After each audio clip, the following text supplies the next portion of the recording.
अब देखो, इससे पहले मैं सिंधु घाटी सभ्यता टॉपिक कंप्लीट करा चुका हूँ। जिसका नहीं है तो पिछला वीडियो देख लेना, क्योंकि मैं पूरी की पूरी हिस्ट्री आपको कवर कराने वाला हूँ। और जब तक यूपी पुलिस का एग्जाम होगा, आप बहुत अच्छे से इसको रिवाइज करके प्रैक्टिस कर रहे होगे, ये मेरी गारंटी है। भाई का हर दिन एक टॉपिक निपटाऊंगा मैं। और आज मैं आपको कंप्लीट कराने आ गया हूँ वैदिक सभ्यता और उत्तर वैदिक सभ्यता। भाई एक चीज ध्यान रखना, कंसिस्टेंसी ब्रेक मत करना। जो भी मैं वीडियोस डाल रहा हूँ वो आप आराम से देखना, क्योंकि ये इतने इंपॉर्टेंट वीडियोस है। मैं कुछ भी इररिलेवेंट नहीं पढ़ा रहा हूँ। जो भी पढ़ा रहा हूँ सारा का सारा एग्जाम में पूछा गया है, वही लेके आया हूँ मैं। इसी वजह से भाई वीडियो में थोड़ा बहुत टाइम लग जाता है, लेकिन हाँ, ये समझ लो वीडियो आपका आ जाएगा। और जब तक एग्जाम होगा उससे पहले तो मैं पूरी हिस्ट्री खत्म करवा दूंगा। खैर, अगर टॉपिक के ऊपर आते हैं तो टॉपिक के ऊपर में क्या है। सबसे पहले वैदिक और उत्तर वैदिक सभ्यता, दो सभ्यताएं होती है, जिसमें से वैदिक सभ्यता जो है वो 1500 से 1000 बीसी तक थी, और उत्तर वैदिक सभ्यता जो है वो 1000 से 600 बीसी तक थी। फिर इसके बाद अगर मैं बात करूँ तो वेदों का जो संकलन है, यानी कि वेद जो वगैरह एकत्रित किए थे, यानी कि इकट्ठे किसने किए थे, तो वो है आपके महर्षि वेद व्यास जी। उन्होंने किए थे ये इकट्ठे वेद जितने भी थे। और वैदिक सभ्यता सरस्वती नदी किनारे है। और ऐसे ही आगे आते हैं, अब आर्यों की बात करते हैं। तो आर्यों द्वारा निर्मित कौन सी सभ्यता है, वो है आपकी वैदिक सभ्यता। उत्तर वैदिक नहीं बताया इसने, वैदिक सभ्यता बताई है, ठीक है। तो वैदिक सभ्यता का निर्माता किसने किया था, आर्यों ने किया था। और आर्यों को श्रेष्ठ बोला जाता है। और आर्यों का जो स्वरूप है, मतलब सभ्यता का स्वरूप, जो वो ग्रामीण सभ्यता थी। ये वैदिक सभ्यता जो है ना, वो ग्रामीण सभ्यता भी बोली जाती है। ये आप पेपर में देख लेना, प्रीवियस ईयर में पूछा भी गया था कि वैदिक सभ्यता को और किस नाम से आते हैं, तो फिर वो ग्रामीण सभ्यता थी, ठीक है। ऐसे ही करके अगर मैं बात करूँ तो जो आर्यों का जो भाषा है वो संस्कृत था।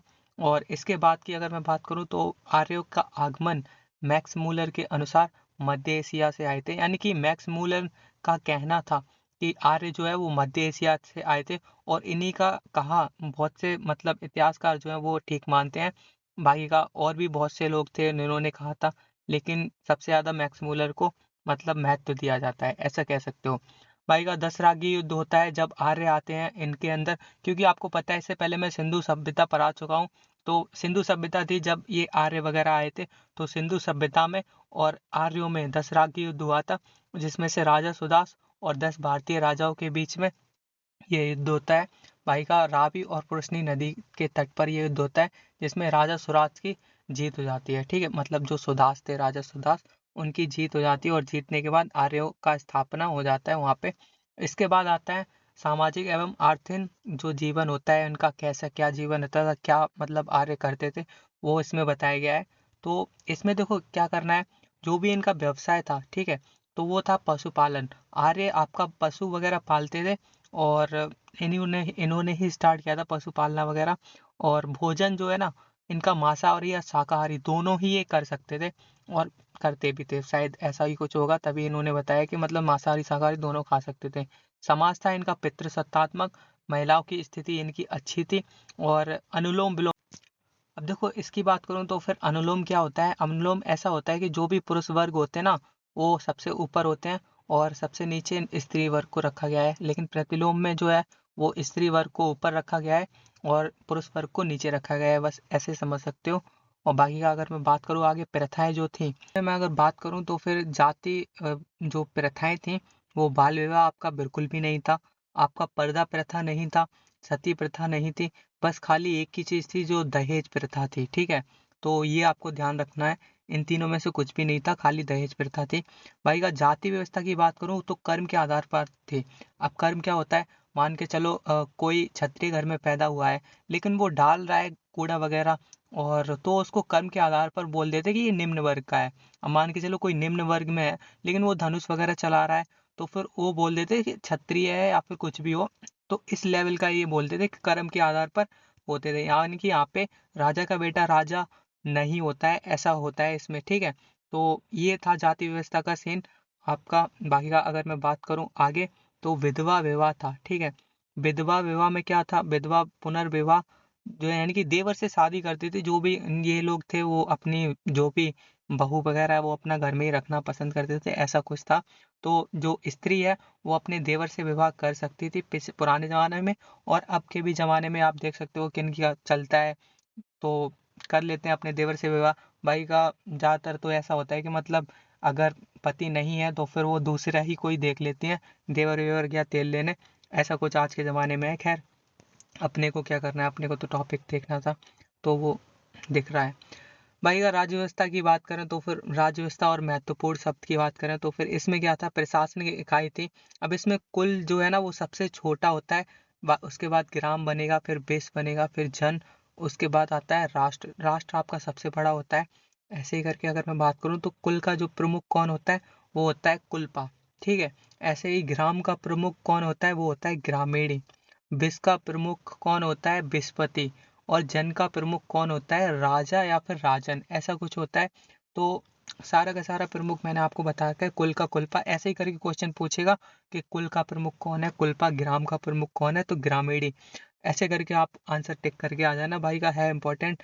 ये ज़्यादा इंपॉर्टेंट है क्योंकि ये प्रीवियस ईयर में पूछा गया है कि अगन्या किसको बोलते हैं। तो अगन्या उसको बोलते हैं गाय को, और न मारे जाने वाला पशु है। और आज के ज़माने में गाय की हालतें देख लो। आप सभी को पता होगा कि गाय पालना पसंद नहीं करते भाई का। काफ़ी गाय तो ऐसी सड़कों पे घूमती रहती हैं, लेकिन अब क्या ही कर सकते हैं, कलयुग तो चल ही रहा है। भाई का अगर मैं बात करूँ तो सप्तस। सप्तस बोलते हैं गुप्तचर, जो स्पाई होते हैं ना, जासूस लोग होते हैं कि हाँ भाई उसने ये कर दिया वो कर दिया, तो वो जासूसी करने में बिजी रहते हैं, उनको बोलते हैं स्पस। ये पूछा भी गया है प्रीवियस ईयर में कि गुप्तचर को क्या बोलते हैं। ऑप्शन दे दिए थे 4, तो आपको उनमें से एक टिक करना था। ऐसे ही करके भागदौड़ को बोलते हैं राजस्व कर, जो रेवेन्यू वगैरह टैक्स एकत्रित करता है, उसको बोलते हैं। उग्र बोलते हैं अपराधियों को पकड़ने वाला। और सच बताऊं तो इनमें से सबसे ज्यादा क्वेश्चन पूछे गए जाने वाले हैं प्रीवियस ईयर में। गविष्टि बोलते हैं गायों की खोज करने, गायों की खोज या गायों के लिए, मतलब मेन चीज़ वो है जहाँ पे गाय वगैरह खाना वगैरह खाने जाते थे, मतलब चरने वगैरह जाती थी, तो उनको देखने के लिए, देख रेख के लिए बोलते हैं गविष्टि। ठीक है, गाय वगैरह को जो चराने लेके जाता था, उनकी खोज देख रेख जो भी होता है गायों के लिए युद्ध होता है। बाकी का अगर मैं बात करूँ तो प्रिय देवता आपका कौन सा है, इंद्र है यहाँ पे। कौन सा, वैदिक सभ्यता में। ये सारा का सारा अभी मैं आपको वैदिक ही पढ़ा रहा हूँ, उत्तर वैदिक अभी आएगा। भाई का अगर मैं बात करूँ तो प्रिय पशु जो है वैदिक सभ्यता में घोड़ा होता है। ठीक है। तो ये था इसका टॉपिक, और ये सच बताऊं तो ये सबसे ज़्यादा इंपॉर्टेंट है आपका। देख लेना, अघन्या हो गया एक, और ये गुप्तचर वाला हो गया, और भागदौड़ राजस्व वगैरह वाला, क्योंकि ये प्रीवियस ईयर में पूछे गए हैं कि मतलब पूछते हैं कि भागदौड़ को क्या बोलते हैं, तो आप एक ही चीज़ बोलोगे कि वही रेवेन्यू टैक्स जो एकत्रित करता है। आगे की बात करें तो देखो, आगे आते हैं ऋग्वैदिक नदियाँ। अब देखो ऋग्वैदिक नदियों की बात करूँ तो ओल्ड नेम इनका नाम, और इम्पोर्टेंट भी है काफ़ी ज़्यादा, क्योंकि काफ़ी पेपर्स में पूछा गया है, तो यूपी पुलिस में ऐसा हो नहीं सकता कि पूछे ना। आते हैं। और अगर आपको एक ही चीज़ रखना है कि भाई जो भी है रिवाइज करके चलो। जो मैं सच बताऊं तो बहुत इरेलीवेंट नहीं पढ़ा रहा हूँ, सारा का सारा प्रीवियस ईयर से रिलेटेड ही पढ़ा रहा हूँ, और उसी लेवल से मैंने पीडीएफ बनाई है। तो ऐसा समझो मेरा तो भाई पढ़ के ही जाना, ताकि आपको ये समझ लो कि जब एग्ज़ाम दिखे ना तो यहीं से फंसा।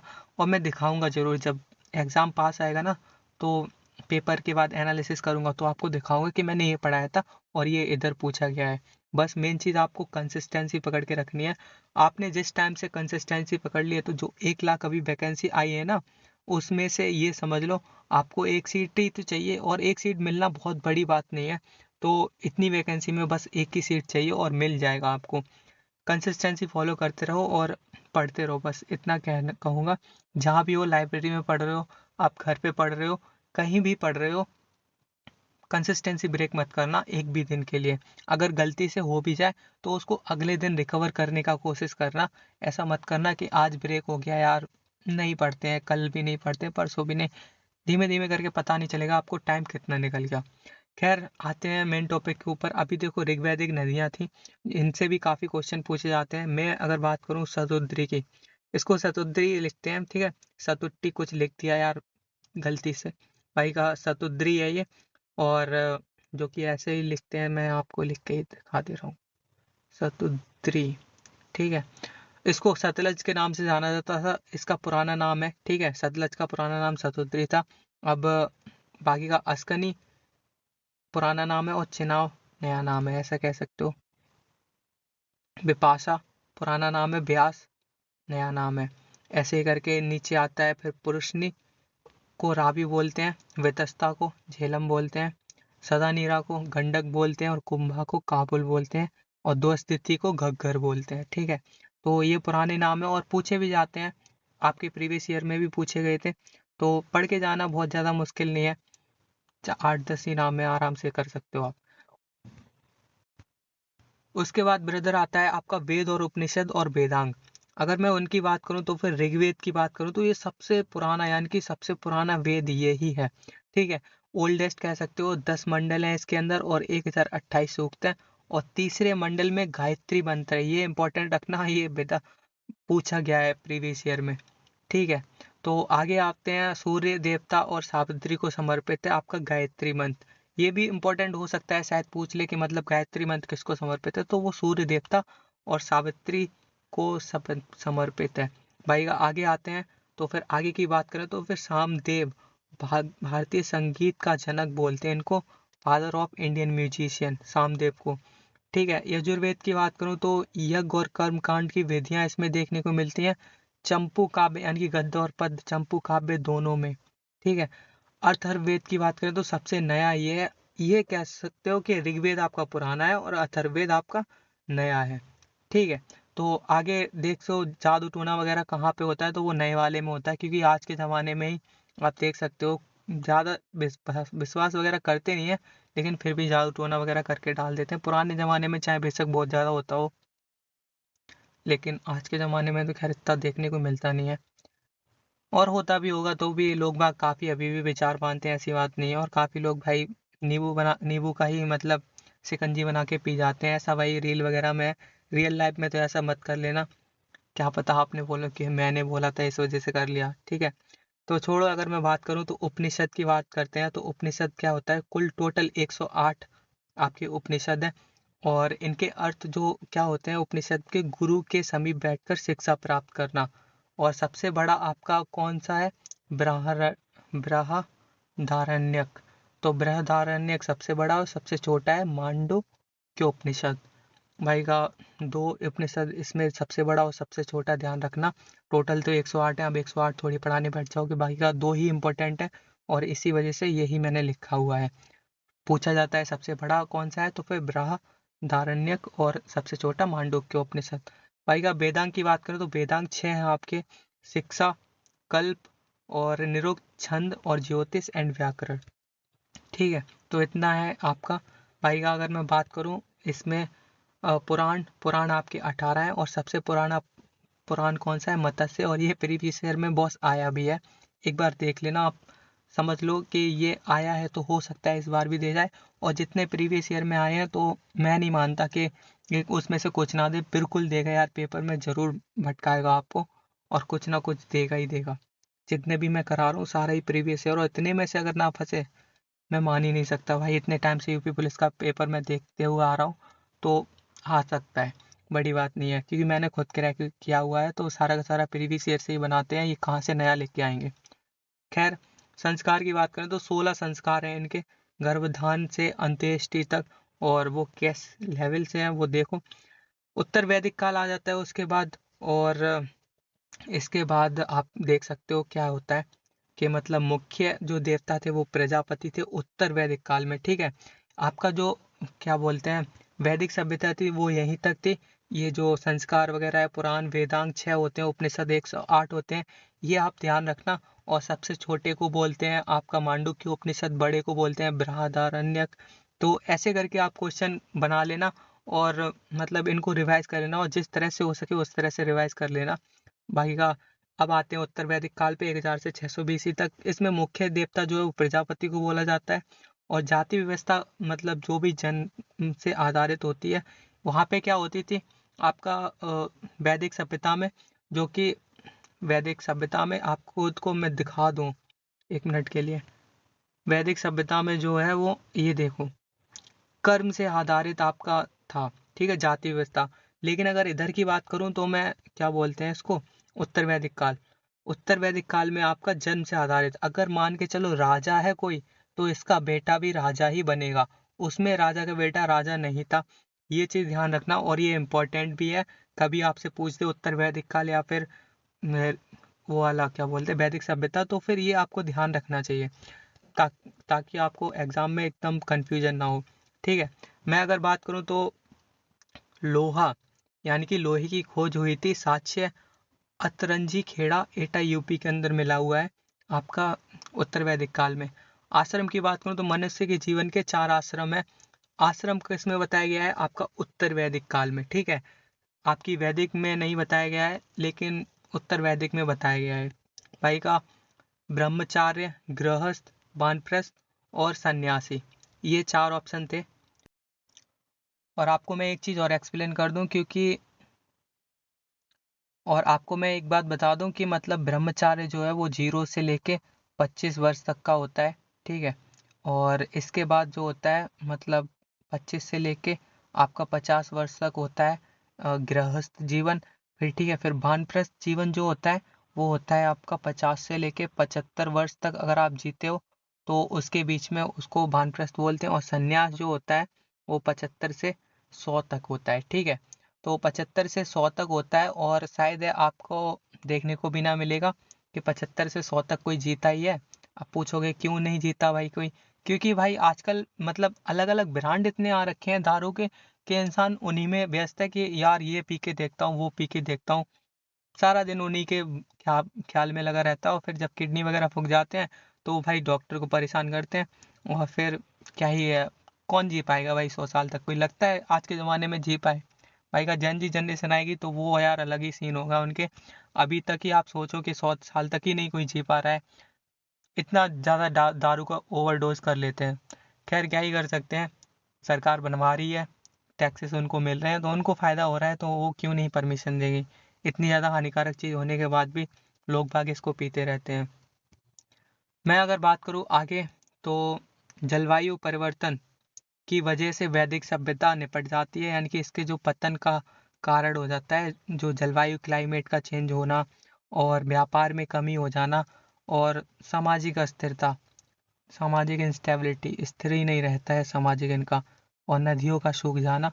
तो ये इस वजह से ये वैदिक जो सभ्यता है, उत्तर वैदिक जो है, मैं बता रहा हूँ उत्तर वैदिक की बात कर रहा हूँ, तो उत्तर वैदिक सभ्यता यहाँ से ख़त्म हो जाती है। और इसके बाद आपका अगला टॉपिक आएगा जो क्या बोलते हैं मगध साम्राज्य का। ठीक है, तो देख लेना अब उसका।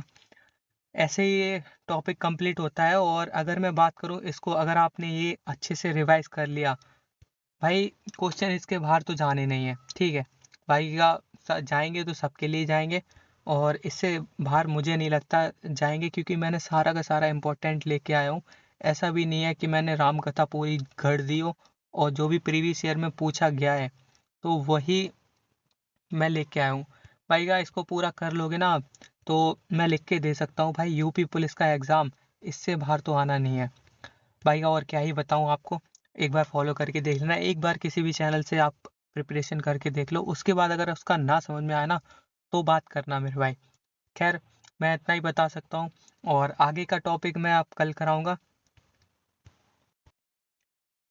इसके बाद जो होगा वो होगा आपका महाजनपद होगा। ठीक है, और महाजनपद जैसे ही मैं इसको कंप्लीट करा दूंगा उसके बाद आपको मैं करा दूंगा बौद्ध धर्म। बौद्ध धर्म आएगा, उसके बाद जैन धर्म आएगा, और ऐसे ही करके धीमे धीमे करके हम सारा का सारा हिस्ट्री का टॉपिक कंप्लीट कर रहे होंगे। ये समझ लो इस महीने में मैं आपको पूरा का पूरा हिस्ट्री कंप्लीट करा दूंगा, और हो सका तो जियोग्राफी की भी बारी है, वो भी करा दूंगा। ठीक है, तो जीएस का मेरे चैनल से बाहर तो क्वेश्चन जाना नहीं है भाई का, आप देख सकते हो। 15-20 मिनट में खाली वीडियो बनाता हूँ और उसी पीडीएफ में सारा कुछ रिवाइज करके आपको दे देता हूँ। तो देख लेना भाई, अगर आपको समझ में आ रहा है भाई का। मिलते हैं नेक्स्ट वीडियो में, बाय बाय।